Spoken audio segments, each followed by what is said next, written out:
for the 2022 Small Bridges Replacement Project. So moved. Yes. Yes.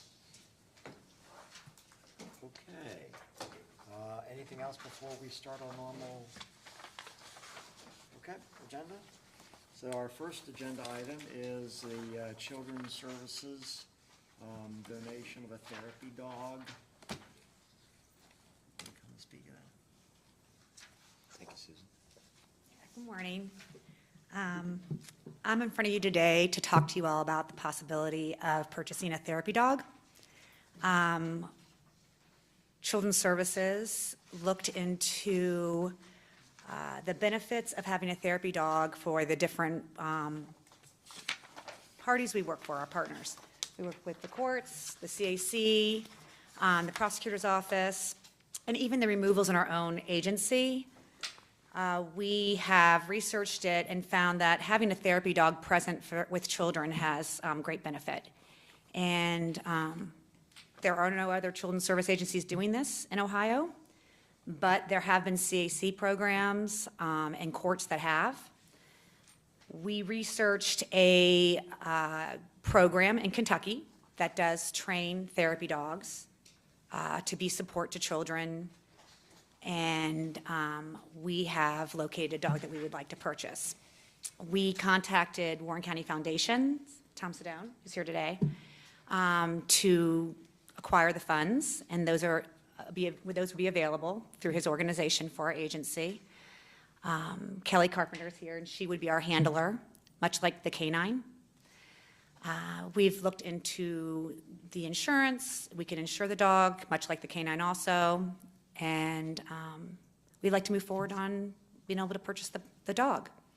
Sustainability-wise, the funding we would receive would probably sustain the program for 2 years, and at that time, we would look at it and see how it's been doing, and if we want to continue, we would roll it into the children's service budget. A lot of the research we've done is even forensic interviewing, which would be Amy Fornshell with the CAC. Research shows that children who disclose 35% of the time with a therapy dog present, they disclose 80-some% of the time.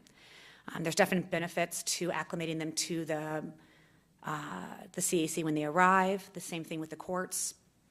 Not just being able to testify with a dog present, but just a comfort level that children get having a dog with them. So we'd really like to move forward, and I just wanted your blessing to be able to do so.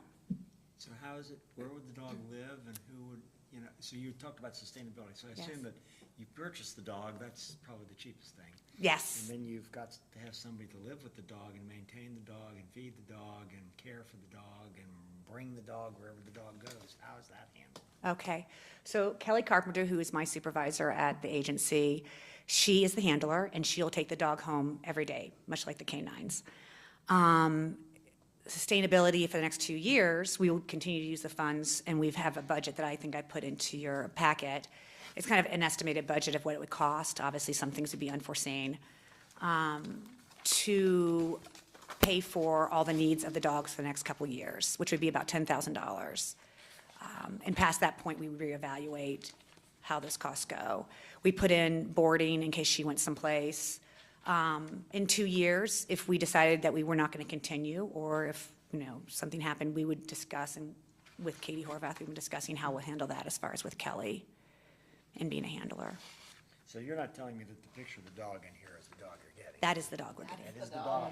We put in the application with no consequence. We could back out of it and with no funding, so that is the dog.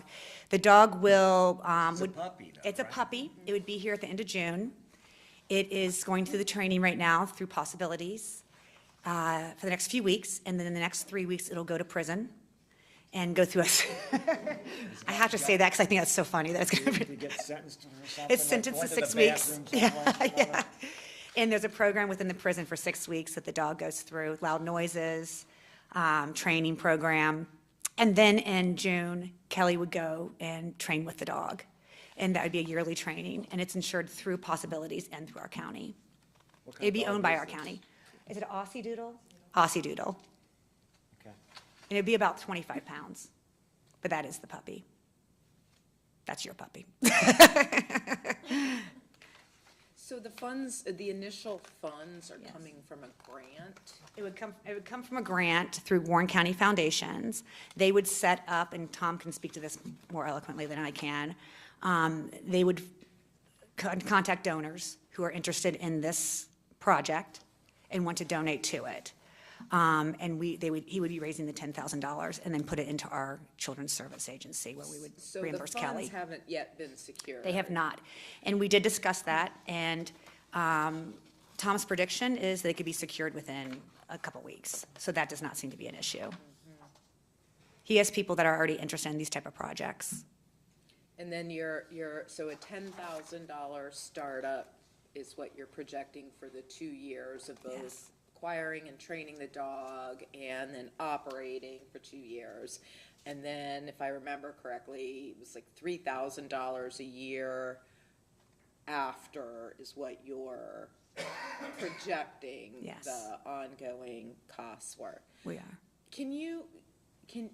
First of all, thank you for bringing this forward. Susan and I had a chance to talk about this when we were in Washington DC for the NACO conference, and she was incredibly effusive about this opportunity, and so I really appreciate your enthusiasm and your willingness to kind of think outside of the box to better serve children and families in the community, so thank you for that. I'd really like to understand what happens in the case where the handler, in this case, I understand you've identified the handler already, should leave Warren County. What happens in those circumstances? Well, and we've thought about that, although I'd like to lock her in. I can't, Katie said. So, but we would have to come up with some type of contract where she would provide so many hours of service with a dog within our county, is what my thoughts would be. We still do have to bang that out a little bit and figure it out how we would keep that going, because things are unforeseen at times that she could leave, but she would be the handler. She could buy us out on the dog, because the dog would be at her home. So we have a couple different options that we're still working out, but we could do it that she'd have to buy out the dog from our So county. there would be some sort of supplemental employment contract that addresses these issues in the case of voluntary or involuntary separation from the county. What happens? So I think probably the best way to handle that would be to have a policy, a county policy related to the dog and the handler. And then, as far as the handler, it would become, that policy would mesh with her job duties and responsibilities, and there would be a pay differential because she is a classified employee. Okay, so maybe, I don't completely understand how, so I take it that the handler of the dog is gonna be very attached to this animal. And I take it that if for some reason she were to leave us, she probably wants to keep the dog. And at that point, she pays us for the dog? Well, we discussed that process of paying out certain amounts when the dog, if she would leave, so that we could purchase an additional dog. We did talk also about training more than one handler. That is the one dilemma we kind of do have that I feel is kind of a more difficult point. I know the canines, I'm not quite sure, I know when it retires, it goes with the police officer, but I think they lock their employee in for 5 years to be handling the dog, which we couldn't do. So, I mean, I believe she owes us hours of service with the dog for at least the 2 years. So I don't know if we can do some kind of contract, and we've talked about that, that she'd be required to provide those hours to our county with the dog. Because the dog is essentially It belongs- becomes an appendage of its handler. It is. It's only her dog. effective to the extent Right. that it has this bond and has been Right. trained with the handler. So removing the handler from the equation makes the dog, even if they don't take the dog, It's not a good as situation. being as it's a non-functioning sort of asset to It's a risk of the situation. It definitely is, and we have thought about it and mulled over and tried to figure out a solution to it. We're Children's Services, we don't want to remove anything from anyone, we want to keep people together and keep the dog with her. So that is one of our risks to doing the program. I guess I would just say, it's like, these are the sorts of things that I put as details that are important for you all to work out. Right. And to be considerate of around how this operates, but in principle, it seems to me, if you're looking to us for the authority to proceed with raising private funds for a 2-year pilot project, for which we would, perhaps find ourselves back here in 2 years, or as part of your, the budget conversation in 2 years. I think it's a small investment to kind of figure out if this is a place we want to, if this is something worth the long term. I do think there's benefits to it. And there are a lot of risks, and the dog could have a medical issue, something could happen to the dog. I mean, there's a lot to think about as we put the money in, but, Tom Sedone's organization is willing to work with us, and we'd like to try it, keep some stats for the next few years and see how it goes, and see how it's used and the hours needed, and then reevaluate at that time. So how much are you asking the county for? Nothing. I'm just asking for permission to apply for the grant. So you're just saying the total project is estimated at 10 grand over the next couple of years. Out of that 10 grand, you're gonna get some money privately, whether it's $3,500 for the actual cost of the dog or some, It's all of it. All 10,000 is coming from the Warren County Foundations. okay, so there's no general fund dollars. No general fund dollars, but in So 2 years. For the first 2 years. For the first and 2 then- years. And then you'll figure it out. that- And then it's approximately $3,000 a year is what I'm estimating after that, plus the pay differential for Kelly, which we're doing 5% pay differential. I've got two 25-pound dogs. They don't cost $1,500. They're not $3,000 a year. But he's got these machines that automatically feed them when they bark. Well, yeah. So you gotta have furbo. Extra bonus points for Right, them. furbos are important. And the Yeah. insurance stuff, I'm sure, is legit. Right, it's our like the liability. I insurance mean, Yes, and and it's your liability, absolutely, and you all will own the dog. So, Which is why technically it's a county asset, and then It's a what county happens asset. if the handler leaves and it's a Right. county asset, and I what move happens? that and Dave takes care of the dog. Yeah. and- you're the secondary handler. What's a third one? Yeah, he's got these built-in, I don't know if you've seen those. Dog feeder. Impressive, yeah. So, yeah, no, I mean, obviously, the CAC has been a very valuable organization to the county, and that's something that we try to encourage and support. And if this is something, I mean, again, I'm a common sense guy. Common sense is if a child's gone through something highly traumatic and doesn't know who to talk to, who to trust, humans have let me down, you put a cute little dog in their lap and, hey, get them comfortable, tell us what happened, kind of a thing. I can see the rationale for that, and it's worth a chance, and we certainly appreciate the Warren County Foundation stepping up and providing this initial funds to this worthwhile program. And again, it's literally just, it's such a small amount in some ways. If it was some problem with the future budget, I'm sure this could be raised privately, on an ongoing basis. It's really not that big of a deal, but it is just the technicality of it's a county asset, county employees handling it, what happens if? And that's, I think what our position is just trying to think through the downside of doing this and what are those ramifications, and I'm sure that's what the prosecutor's office is doing, and I know it's very important. If we've got 3 prosecutors and a judge in here, this is very, very important. Well, I think the judge supports it also, and has been real encouraging to us about it, just to be able to use it. And we want our partners to be using this puppy also. This is to, work together.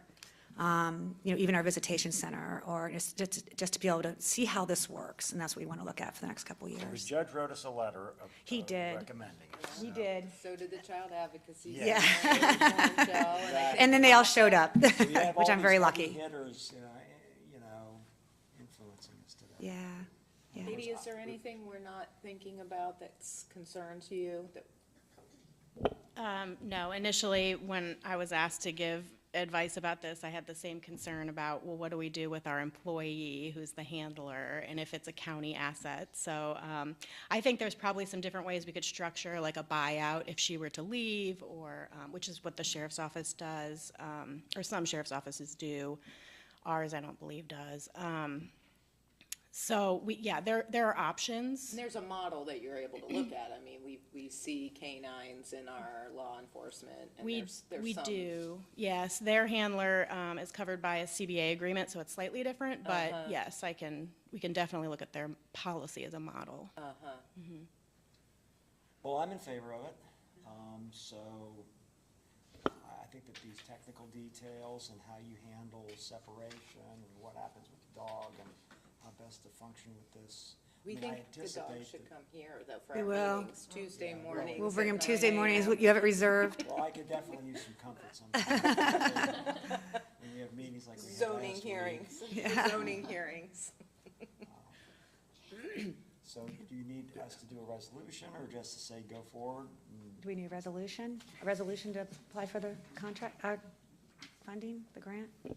Why don't we wait until we have a policy drafted and everything ready to go, and we'll package that together with the resolution? Okay. Great. Yeah, I think guidance at this point or direction is. Yeah, just is all direction's that's fine. needed. Yeah. Okay. Judge, anytime we have an elected official over, you want to say anything about this subject? Thoughts? I know you wrote us a nice letter. I've always liked the idea, thought about it for ourselves because we have the detention center in Maryhaven. I didn't know the statistics about how much, I didn't know the statistics about how much it really got kids to open up, but I've seen it happen back there. It really breaks these kids down and they become children again, and it's a nice thing to witness. So that's kind of the reason I'm really supportive of it, so, yeah.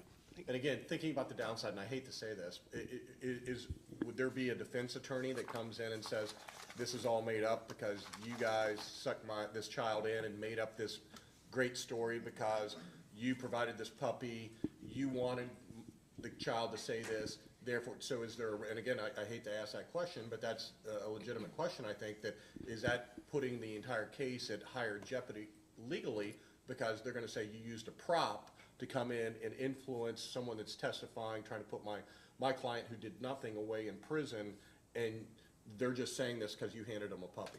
And that's actually been tested before, and in my letter, I tell you that, I don't know what the current status is with Ohio, but in some states, it's passed the muster, I guess, with the different courts, but I wouldn't use it with the delinquency in the criminal setting. I would bring it in for those kids who have mental health issues, who are unruly, who aren't going to the detention center. I would bring it in for the kids in the back who've already been found guilty of something. And I'd also use it in the probate court because we have a lot of infirmed older adults, incompetents that maybe just could use the comfort or some of the mental illness cases that we have. So I'm going to shy away from the delinquency part for that exact reason until we get some research that's current to Ohio. But there's almost two different use cases. That's your use. Amy, I mean, that's not the way you intend on using it, is it?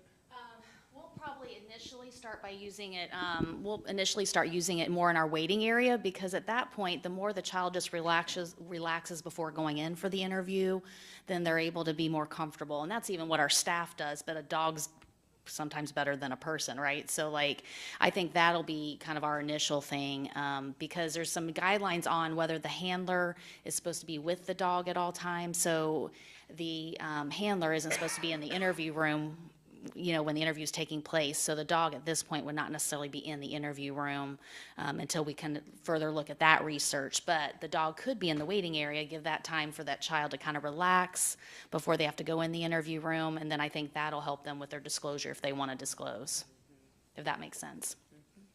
It does. I'm just, obviously, I mean, that's what Right. we do is we think through the downside. Sure.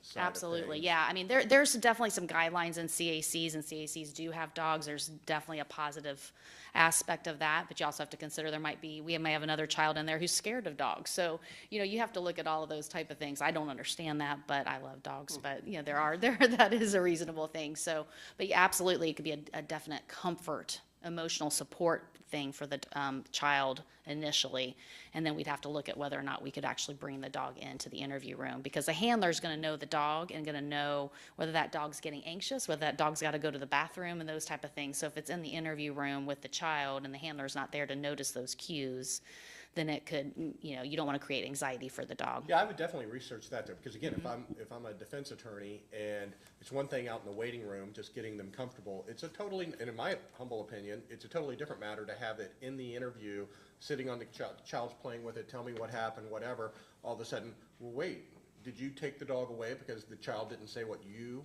Ms. Fornshell, wanted it to say? Right. The child to say? Right. I mean, I think that's a real possibility. I mean, I would look hard at those types of policies that you all are going to develop pertaining to the use of this. Yes, getting the child comfortable, relaxed. But again, this is a legal setting, some of the most serious things you can ever say about a person. And I don't want to ever jeopardize a case just because we did something that's outside the box, inside this interview room. Conversely, I don't want anybody falsely accused just because they think that this is what this nice person with the cute little puppy is telling me what went down or whatever. And I mean, the positive thing is you still have, if we ended up moving the dog into the interview, if we felt that that was an acceptable way to approach it, you still, at the end of the day, it's the interviewer who's trained specifically on questioning that child and allowing the child to tell their story in their own words. So you're still not going to change your interview techniques that you've learned, to educate, to talk to that child. You're not going to change that aspect at all, even if whether the dog's in there or not. So that's what you would end up falling on in court when that comes up. I mean, we've had questions where, like, a child's brought their own stuffed animal. We have children who get stuffed animals after the interview and that type of thing. We've had a child bring in their own stuffed animal, and that's been brought up in court. Like, oh, I see the child's had a stuffed animal in there. Well, we didn't give them that stuffed animal. That was their comfort. So if you think about that, them bringing in their stuffed animal is going to be no different than potentially, if we do decide to have that dog in the interview room, a comfort. Well, I would hope that's the case. That's your opinion. Right. Oh, yeah. I don't know Absolutely. that would be, and Right. again, that's something Yeah, to that's something consider. the courts have to determine as well. Absolutely.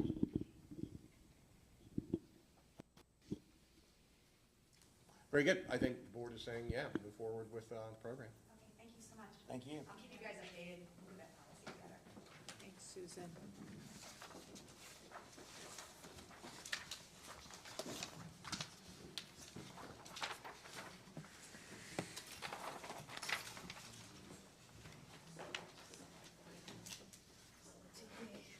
It's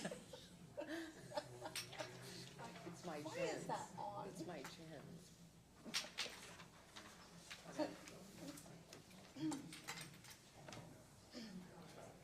Well, before you get into your details, I'll update my colleagues on one conversation I had with Senator Portman's staff relative to, what's going on, what are you guys up to, all that type of stuff.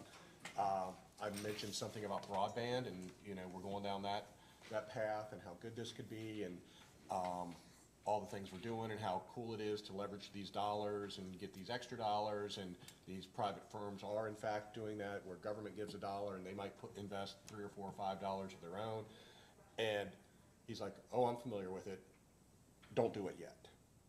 And I said, why is that? He said, there is so much more money coming in from the infrastructure bill that was already passed, the quote-unquote bipartisan infrastructure bill. He said flat out, hundreds of millions of that is for this exact subject. He said there will be money coming in to do exactly what you're saying to do. He said I would definitely have staff checked with folks at the state and all of that. So do you have an update on that? Yeah, but just briefly, actually Candace and I have been meeting with all the firms who replied to the RFQ. We've had calls with them and with others. And that's actually what we're hearing as well, is that there's all this money that's coming down through NTIA, through the infrastructure bill. Just on Friday, the state announced, I think, I forget what the amount in millions was, but millions of dollars that went to providers. Warren County was one of those counties that is going to be impacted by some of those grants. I think Spectrum got some of those. And then additionally, there was a program, I think the acronym was NTIA, that the state is, I think in mid to late April, they're going to be going after about $5 million for doing underserved planning. They're going to try to get more granular with planning of where the underserved areas are. And from what we've been able to find out is that in the October, November timeframe this year should be an additional $95 to $100 million coming sort of automatically to the state of Ohio for that. And then in addition to that, even potentially more money coming down based off of federal formulas on what states have the most underserved areas and things like that. So we've heard that too in the past week or 10 days of conversations we've been having, is that there will be other pots of money coming down.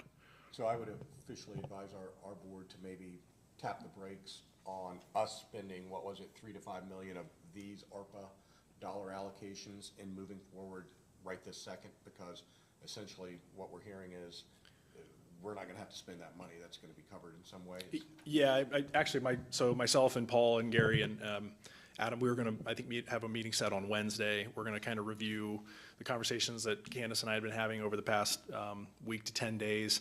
And I believe the hope would be to maybe be back in front of you all in a work session early April to kind of go over sort of those findings, and then to also talk about some of these new sources of funds that are gonna become available. I don't necessarily disagree with you at all, Dave. It's just like, you know, this is about he who gets being first. We want to be competitive. We want to be able to build this out for our community. This isn't general revenue funds, so it's another pool of federal dollars that are coming.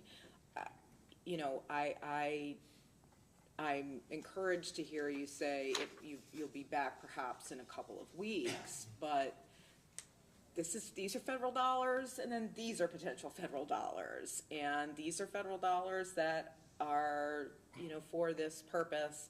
And what I want to do for the county is to be in the best possible, strongest possible, first possible position to be able to take advantage of all the opportunities and put our community in the position of being connected first as an economic development tool and serving our residents. And so I'm not opposed to waiting a few weeks, but it's not as if there is another $3 to $5 million project we're looking that conforms to the ARPA requirements that we want to shift it to. This is coming. This is just more evidence in my mind that it's coming, and I want our county to be able to take advantage of the opportunities that having everyone connected, all of our communities connected, can bring. Yeah, and I would just add to the conversation that, you know, I don't think that we should fool ourselves that $5 million is gonna create, you know, mass opportunities for our residents to have broadband. Surrounding communities have been putting in 10, 12, you know, upwards of $15 million with some of these RFPs to Right. serve maybe 9,000 residents. Totally get that. But what we were proffering up is how do we bring the attention to this community sooner rather than later, because the providers themselves are the ones that are getting these funds to be able to invest in communities. And I want to be in the position to be the getter of resources, because we have our stuff together, we have a plan, we have private dollars leveraging local investment. So I don't delude myself into thinking that $5 million solves the problem, but I'm not convinced that just waiting because there's more federal dollars puts us in a better position. Tiffany, isn't what you just handed us saying that we need to cut 15 million from the allocation anyway? Well, the revised, if you look in the revised column, that's kind of based upon the prosecutor's review and our private attorney's review. So if you just look at the far right-hand column, we would not have to cut anything. The initial was, you know, that was the initial, plus $10 million in revenue replacement. So when the federal government threw in the fact that the county could have $10 million on top of all their other reimbursements, that's where it would have taken us over. But we revised some of the numbers based upon prosecutor and Bricker and Eckler's review of the final federal rule. So we whittled it down, staff's whittled it down to make it conform to the amount of money that we have available. You know, I mean, we can have that conversation.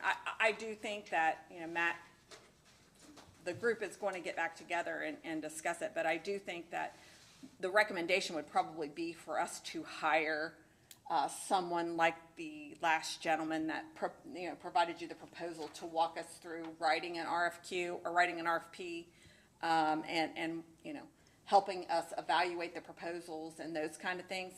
And at that point, if you didn't feel like the proposals we received in the review of them, you know, accomplished what you wanted to accomplish, we would just simply, you know, not accept any of the proposals. So you're recommending moving forward, hiring a consultant, even under the recently obtained knowledge that there's gonna be substantial other dollars? Because, again, I understand it's all federal money, and on this hand, you've got this money for it, and this hand might be allocated.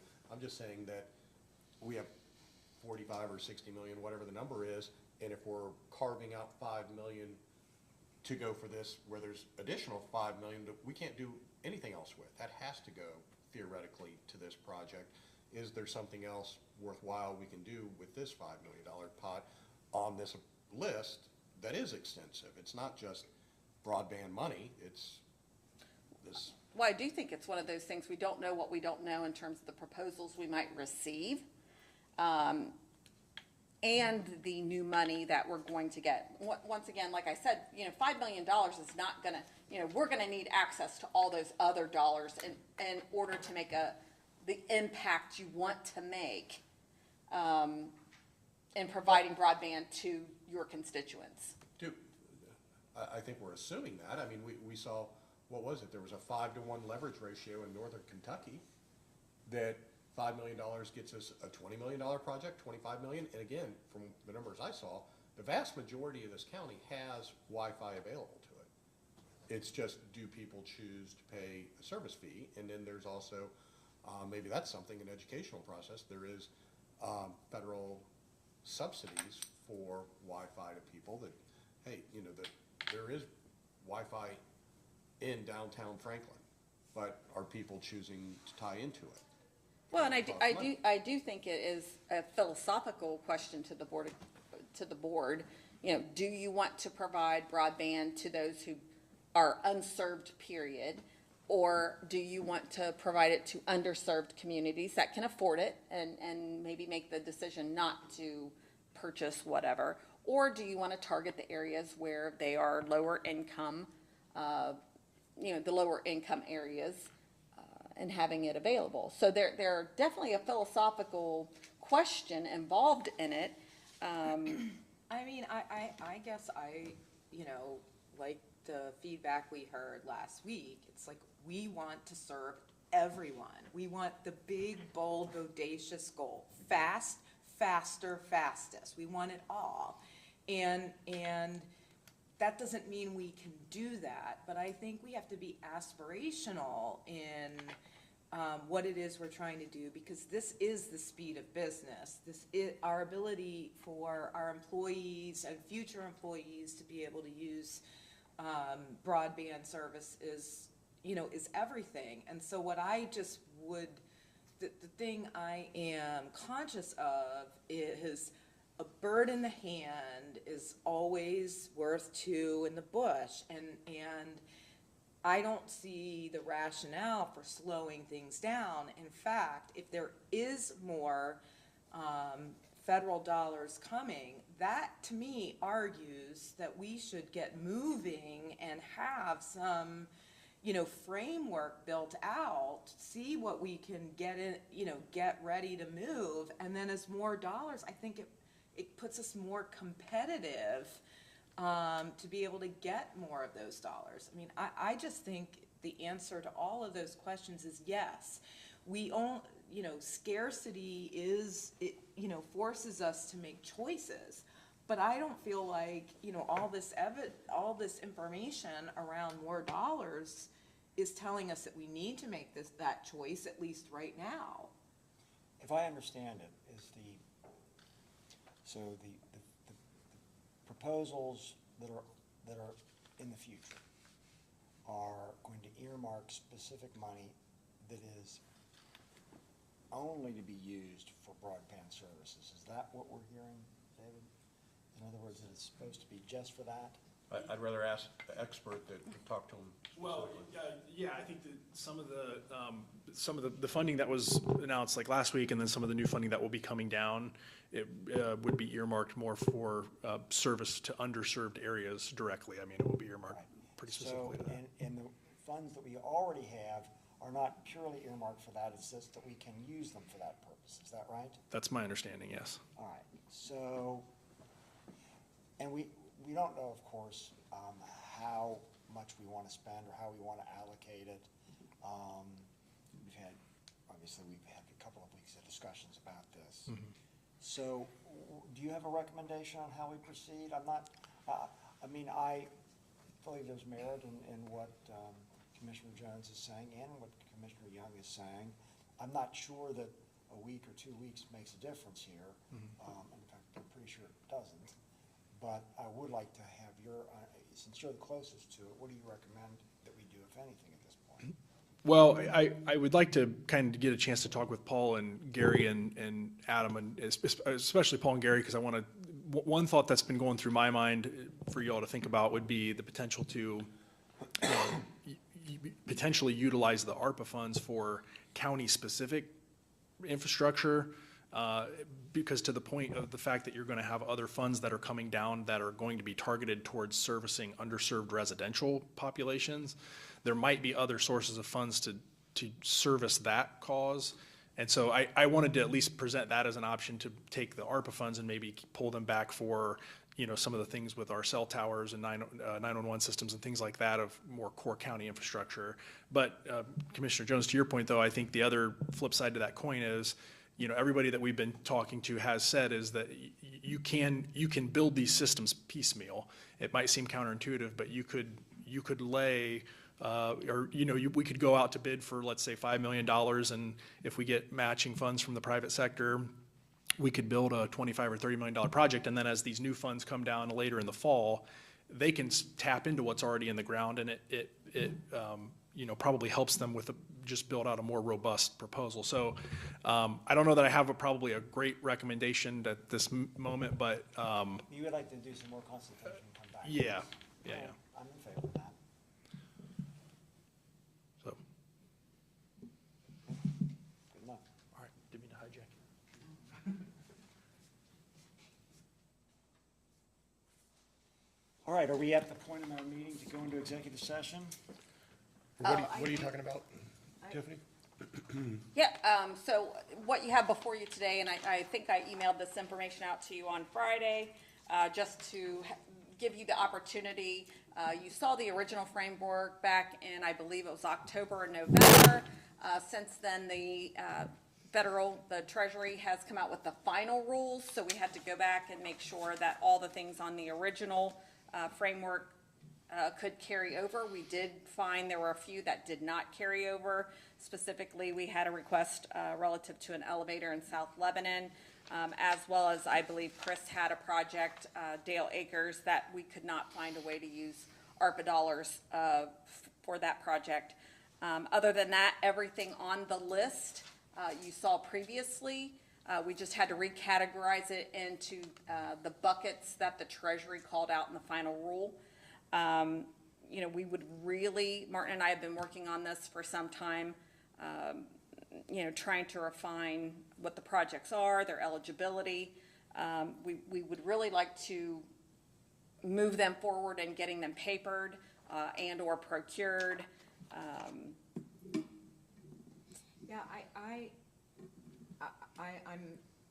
I have no problem approving all of this. We've seen most of all of this before. Some of it's been skinny down as we've learned more through the process.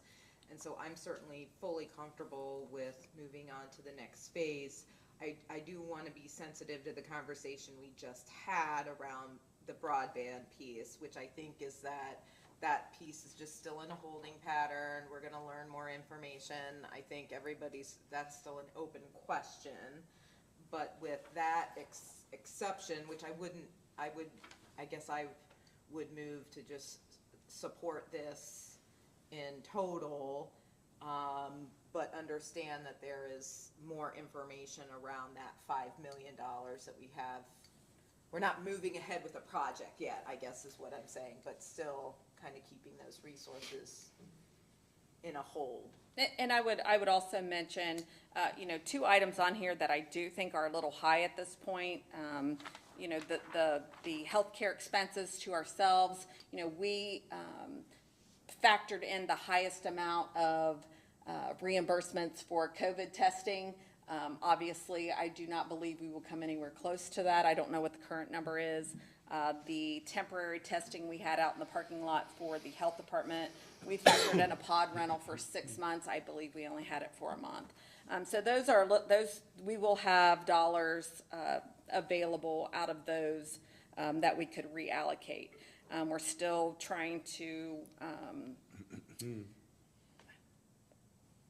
discuss with the health department Right. A potential relocation and/or But a lot of that'll be dependent on what happens with the master plan efforts that are going Correct. through. We're in the process of interviewing some folks. So there's things, to Tiff's point on here, that I think we're looking for, kind of the second blessing of the framework based off of the original, now knowing what we have from the final rules. And then some of these might adjust as we go forward. To Tiff's point, we may not spend all of that. We have to go through the master planning, so on and so forth. I think some of the ones, And there may be that $5 million that's broadband that we might want to repurpose for Correct. something else. yeah, absolutely. It just really is, I think that for some of these items, we have the ability to start moving on them, and to Tiff's point, papering them up. Adam's already started working on, agreements that if there's a nonprofit that had revenue loss, or there's some space in the workforce development, that we can help with, training for nursing homes and things of that nature, we can start papering that up and get those out the door. Those are the quick hits. There's still some longer-term things that we're going to have to work on, but there's some quick hits that we've been setting on for months that we'd like to start bringing back in front of you. Yeah, I would just call out the far left-hand corner, roughly $25.2 million are indirect or direct back to the county in terms of our operations. So what would limit us from, instead of allocating 6.4 to water softening plants, to do 11.4 theoretically? Moving the broadband into water softening. Oh, I'm not sure what the total cost. Well, it's instead of reducing the surcharge to all the Yeah, and customers which 2 we years call- early, yeah. it's 3 years earlier. What, and that was done already, so the surcharge is no more in terms of, we had to do that at the end of last year. So that $6.4 million has already been transferred to the project. Well, I'm just trying, He's trying to give more money. Sure, sure, and, anything- yeah. I'm just looking the things for, especially the bigger dollars. I mean, a few of these things will have, excuse me, a bigger, Camp Joy or something getting $200,000 is a huge deal to them. In totality of this, it's not that big of a deal. But the things that are a big deal, when you start talking, 7 figures, I want to make sure we understand exactly what each one of those is doing and what we think it is, because I think I know most of them, but I can't say for sure I know exactly what we're talking about here. And then if there is extra money, for sure, I would like to try to allocate that as much as possible to either end users of our system or directly to the taxpayers, in one way or the other, which I think we did a pretty good job of doing via our tax holiday to begin with. Yeah, I think anything that you would provide to water and sewer could potentially stave off maybe a year or two of rate increases. I mean, that's where they would see the benefit, is this board would not have to approve rate increases in sewer, especially if we were to be able to contribute more to, say, the water softening plant, or one of their other Yeah, sewer projects. I'm totally supportive of that. I do want to say that there are a lot of our residents and businesses that don't get water and sewer from the county too. And so I want to be sensitive to that we're, as we began this process, we were committed to making sure we're touching all sort of sectors and facets of the community. So I truly don't have a problem with, as things come up and they're running up, you know, under what we're estimating, it going to that purpose at all. I just want to make sure that we're keeping in the spirit of all Warren County taxpayers benefiting from this investment. True, and you know, to Dave's point and to your point of touching all of our residents, it may be that we target more to the general fund personnel costs for the sheriff's office, which would then potentially provide an avenue for some sort of tax break moving forward. That would touch all citizens or all property owners in Warren County. So yes, we do have options. But to start some of these out the door, I just feel like, you know, we're just kind of, Yes. I we're feel kind like of we need to bring this spinning and you know, it would really be nice to get some of these, I think some of it's a- these going. Some of them are going to require, you know, some planning. You know, we have on here turf fields at the sports complex.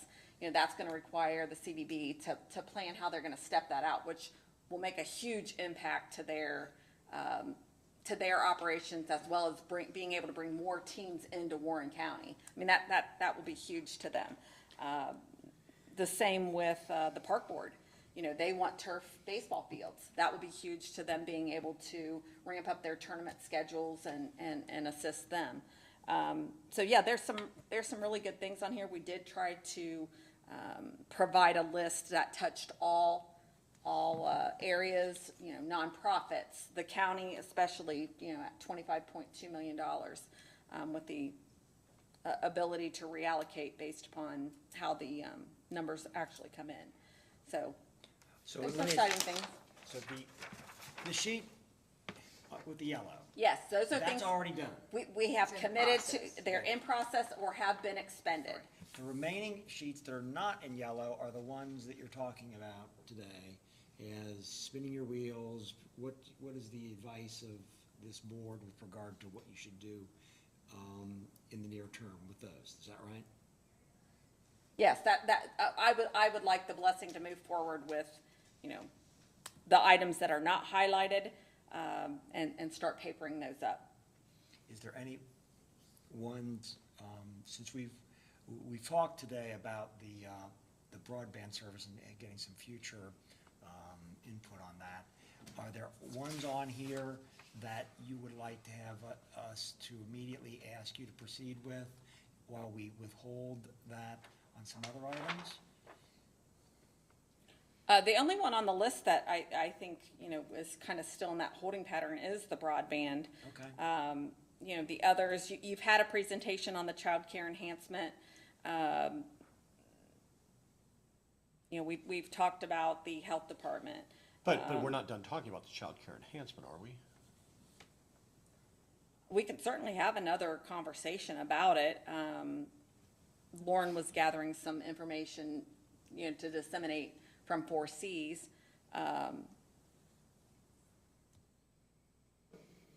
At this point, you know, that's one of those that similar to the workforce initiative. You know, there's an immediate need now, so it's kind of, we need to start the processes.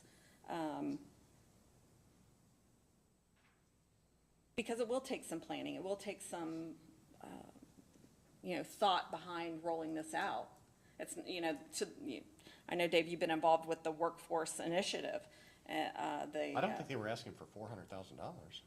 I believe that was the number. I believe that, That was two. It was around 2 to 3. I thought it was 150, actually. Four was the number. I know that's but- what you guys keep saying. I don't think that was what it was initially. Well, we can double check that, but to make sure that we're not off on that, but we'll double check and get back on that one. But as like an, you know, example with I mean, we'd like to sit there and sort of proceed. So as an example with the health department and the facility, I think there's a couple different things that'll work in tandem together. One would be for that $1.5 million is there's the facility study that Trevor and his office is leading, and what will come out of that towards the backside of the year, coupled with depending on what that study says, coupled with the fact that the health department, really to use some of these ARPA dollars, has to specify their services and what their services do relative to folks that are low to moderate income, because that's what ARPA allows them to spend on. And so as an example, and I'm just making this up for conversation purposes, is that if the study says they really need to be off this campus, or we potentially could build something for them on this campus, and that price tag is $2 million, and they serve 50% folks that are low to moderate income, then ARPA can be used for 50% or $1 million, which would mean this 1.5 is 500,000 too high. But we have to start that process with them to go down that path, and then if that is $1 million, that 500,000 gets thrown back. And then maybe that could be tied into the broadband conversation, that 5 million would do more if you had 5.5. I mean, so those are the types of things we're trying to process through and start moving forward on, so that we can come back to you and say, this is where we're at. I do think that there's going to be a lot of that happens if we're able to start getting more deeply into this work, is that the numbers will continue to get adjusted, and they're going to be adjusted downwards as the requirements are better understood in practice, and there are other kind of resources being brought to bear. And so I think Dave's point about thinking around other things that we can be putting resources into, like water softening, for example, I think is really prudent, because I think that's what's going to happen, is that, as we move on, we know that that's what's happened with the yellow ones. That's why there was more resources. So it just stands to reason, based on experience, that what's expected to be spent here, especially in the bigger buckets, won't actually be the final amount, and that the board will be forced into a position to entertain the question about, okay, so now where should some of these resources go? In a lot of these, for instance, with these nonprofits, one of the things that they'll have to sit there and do is they have to, my words, certify to the county that that is the actual revenue loss that they've had. And so while we might put 200,000 in a bucket, if they come in with 195, again, that's 5,000 that's thrown in. So there's going to be these adjustments that are always going to sit there and happen. So I think we're really asking to start, again, it's not technical, but a blessing on this framework to start papering these up, to present them back to you, that says, Commissioner Young, you said Camp Joy, 200,000 is for them, but in reality is only 183. Here's the 183,000 resolution to get this forward. Now $7,000 comes back. How do you reallocate that? So we're just trying to get the ball moving forward so that we can start processing these items, knowing that it's going to ebb and flow every time we stand in front of you.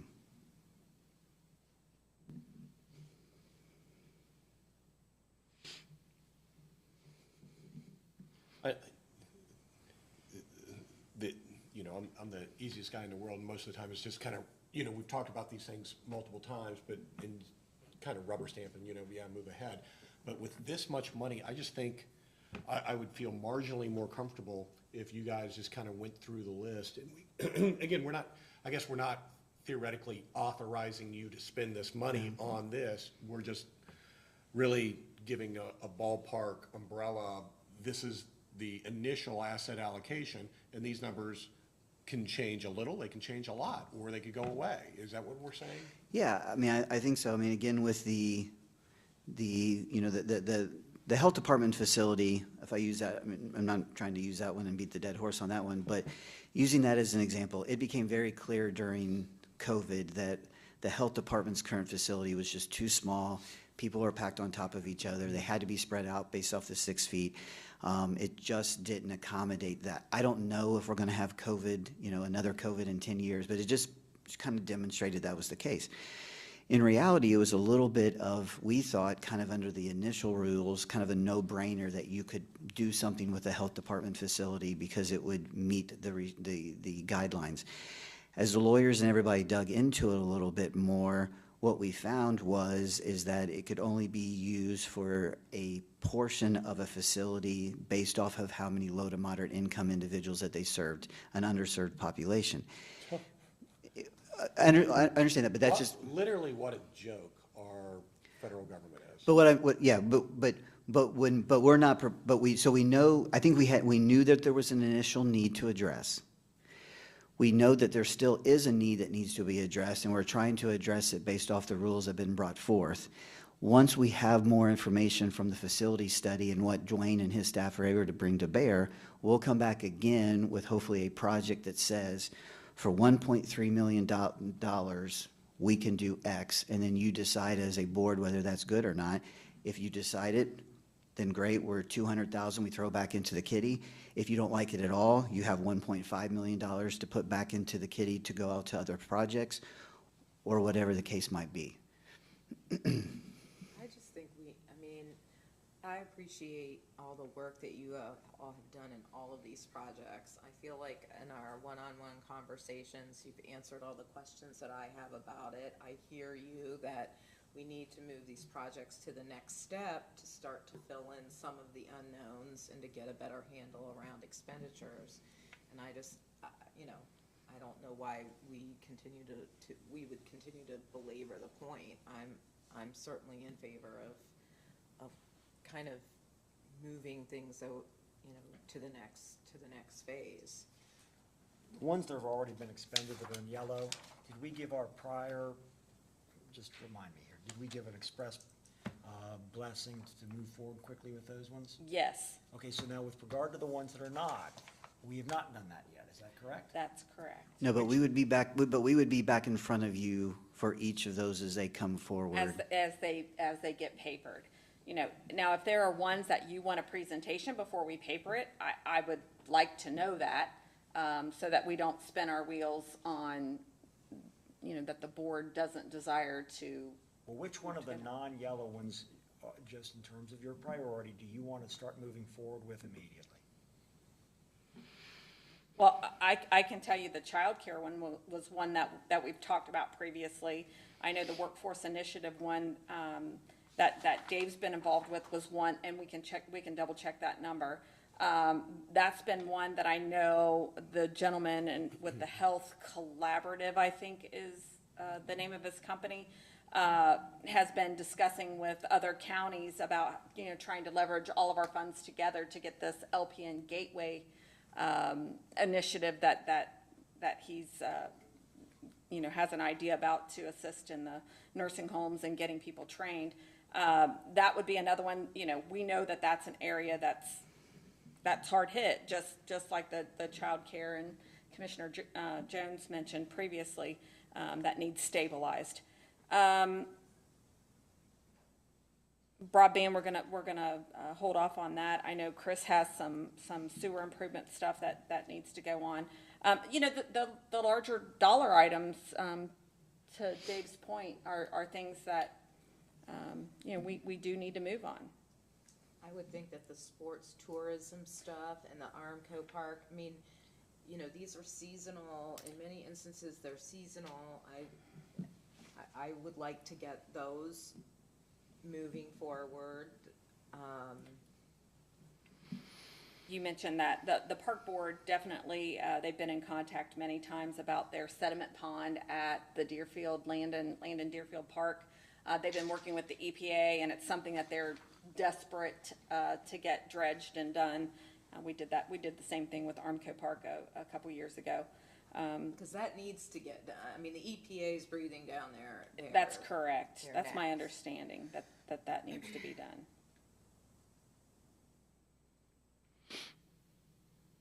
All right. Commissioner Young, you have any further comments about this?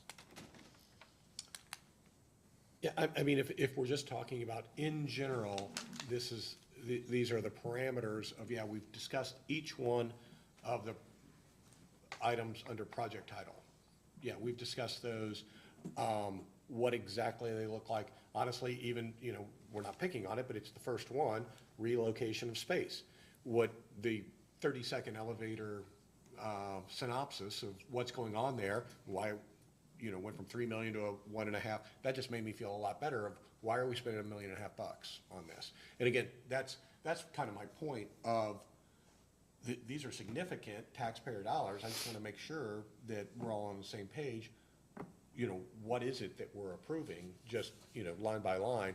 And, yes, so what you're saying is, even though we've got $1.5 million, we're gonna do something with a new building for them, and maybe it's 1.1 million, maybe it's 1.5 million, but there's something that's happening there. I get that.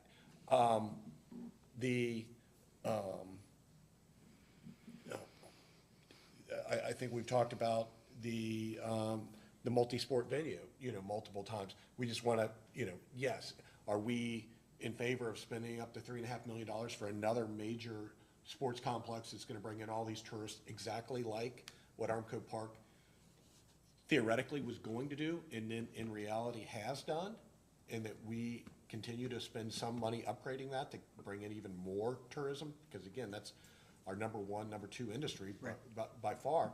I think that's fine. Do we, in general terms, do we have, you know, that's another big ticket item. Do we want, and I think I was the one that was jumping up and down, do we want to do something to try to get the working poor working?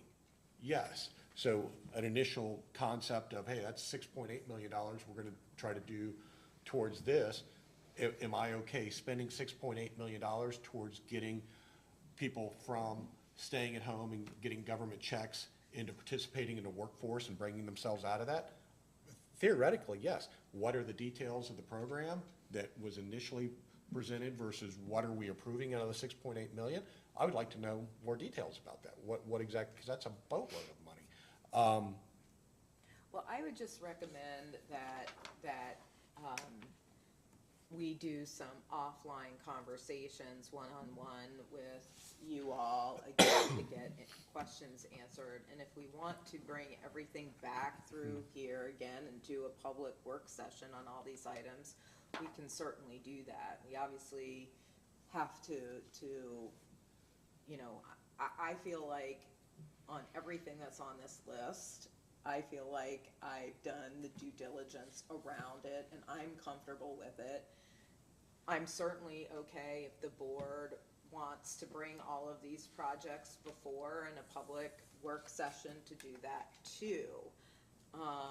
But I think that the broader point is, notwithstanding the amount of resources that are being spent, they're resources we have in our possession that we are to be utilizing for certain things, and I think we need to move forward and just make some decisions. So if it's not today we're making decisions, I would just, you know, ask that we have a date to just move this forward. We're sitting on these resources that are supposed to be in the community, and we need to get them in the community.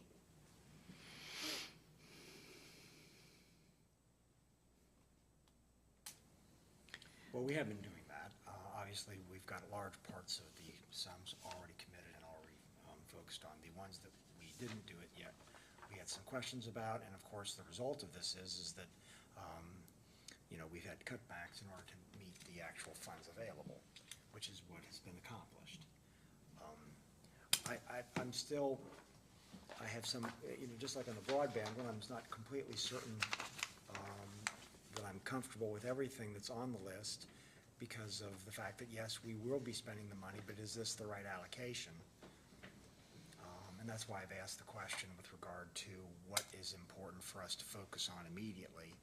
And if we were to give you our blessing today to go forward with the revised numbers that you've given to us, is this something that you then, before you actually commit, are you coming back to us again or not? Yeah, I mean, I think as an example, you know, with Commissioner Young brought up the sports and entertainment venue it's being done in Middletown. We had to go out and work with the city of Middletown and others to study what the size and scope of what that should be. And we came in front of you and asked for that, and you blessed the ability for us to sit there and do that. Commissioner Young talked about Camp Joy as an example. I don't know how fast we could do it, but I'll just use it. We can have that papered up, and we could bring that before you next Tuesday. And I would come, or I would have a representative of Camp Joy that would come here and potentially say, because they are a camp that services a lot of educational institutions, that in 2020 and 21 specifically, You know, they had a lot of schools that canceled, that backed out, that they lost significant amount of revenue. It's an asset that people use. It's an outdoor activity asset. They come for retreats. They come for their school education. They had people not come any longer, and they saw a significant hit to their budget and the inability to put back into their facility. And so they have requested $200,000 to backfill lost revenue. I would stand in front of you, or they would stand in front of you and say that. We would have a resolution with paper. If you agreed, it could be passed. We could then, you know, fund that, or you could say no. Okay. Well, and you know, I have to tell you, while I recognize that these are funds that were not, you know, generated through our taxpayers, but nevertheless, these are real funds that are generated by taxpayers. And regardless of the fact that they are here because somebody in Washington allocated these to us, I feel responsible to, and I know that my fellow commissioners agree with this, to examine these funds, to make sure they're allocated properly, to be good stewards of the public's money. And so when I'm looking at some of these amounts that are high, I want to make sure that we're doing this right. At the same time, I'm far more comfortable when we have taken funds and we're using it for ways in which truly do save our taxpayers' money, that help us with our current burdens that we might have done otherwise, we would have expended our normal funds on. And this has meant that we could actually reallocate or do something better with the funds that we normally receive. So I've always been very comfortable with that, and a lot of what we've already done is related to that kind of category of thing. With some of these others, there are still a few that I'm not completely comfortable with. One of those was with how we deal with the broadband today. So are there any more comments from any of you about it? How you'd like to proceed? I'm comfortable with allowing you to go forward with this, with the proviso that you'll be coming back to us to get final approval as you actually figure out what's actually needed, because I appreciate the fact that to some extent that's not yet determined.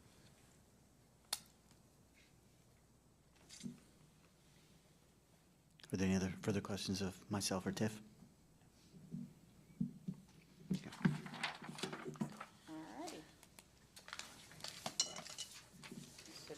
Motion to move into executive session for union negotiations and imminent litigation.